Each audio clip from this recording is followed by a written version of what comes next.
रायपुर नाम के शहर में एक बेहद पुराना घर था। उस घर को सब लोग भूतिया और अपशगुनी कहते थे, क्योंकि जो भी वहाँ रहने आता उसकी किसी न किसी कारण से मृत्यु हो जाती। इसलिए वो घर खरीदने के लिए कोई भी तैयार नहीं होता था।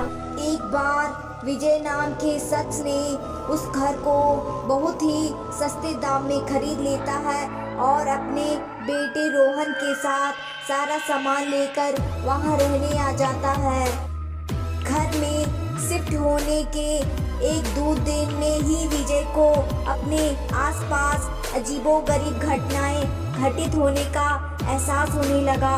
पहले तो वह इसे नज़रअंदाज करता रहा, लेकिन जब उसे घर में किसी की मौजूदगी का एहसास होने लगा तो वह सतर्क हो गया।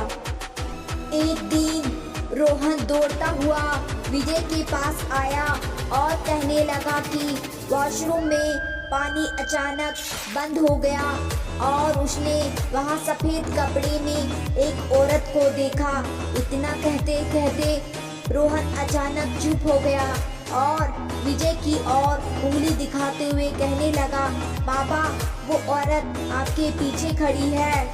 इतना कहकर रोहन डर से चीखने लगा।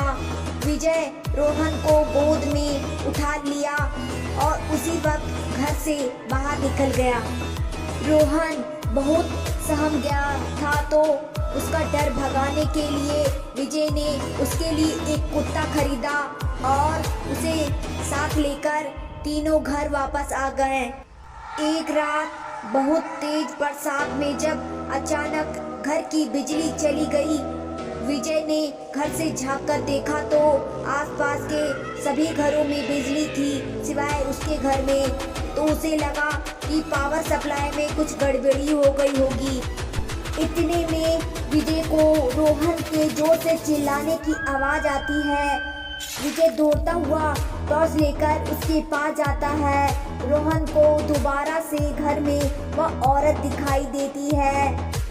रोहन को सहमा देखकर विजय उसे अपने साथ बिजली ठीक कराने के लिए पावर हाउस ले जाता है। उसका कुत्ता भी यहाँ वहाँ देखते ही जोर जोर से भौंकने लगता। विजय को आभास होता है कि कोई उसके पीछे पीछे आ रहा है। पावर हाउस का दरवाजा खोलते ही विजय को सामने एक लाश दिखाई देती। लाश देखकर रोहन भी डर से चिल्लाने लगता है। विजय अपने बेटे को लेकर तुरंत दरवाजा खोलकर घर से बाहर भागने की कोशिश करने लगता है। घर से बाहर निकलते हुए अचानक विजय का पांव दरवाजे के पास बनी लकड़ी की सीढ़ियों में फंस जाता और बहुत कोशिश करने पर भी वह पांव बाहर नहीं निकल पाता। रोहन अपने पापा को बाहर खींचने की कोशिश करता है, लेकिन काफी प्रयास करने पर भी वह विजय को बाहर नहीं निकल पाता। कोई उपाय ना सूझने पर रोहन अपने कुत्ते को लेकर वापस घर के अंदर चला जाता और दरवाजा खुद ब खुद बंद हो जाता है।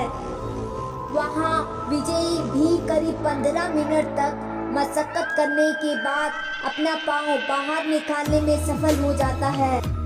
विजय दौड़ता हुआ घर के अंदर जाता है और चारों ओर रोहन की तलाश करता है, लेकिन ना ही उसे कुत्ता मिलता और ना ही रोहन। बहुत ढूंढने पर भी जब दोनों नहीं मिलते तो विजय हार मान लेता है और उसे दोबारा मिलने की आस में वहीं रहने लगता है।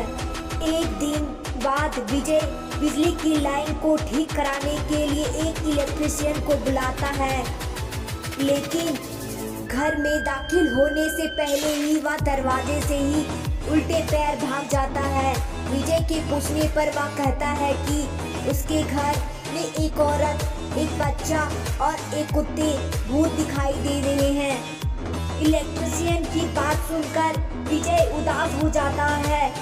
उसे एहसास हो जाता है कि अब उसका बेटा कभी लौटकर नहीं आएगा। इसके बाद विजय वह घर छोड़कर चला जाता है और कभी लौटकर नहीं आता।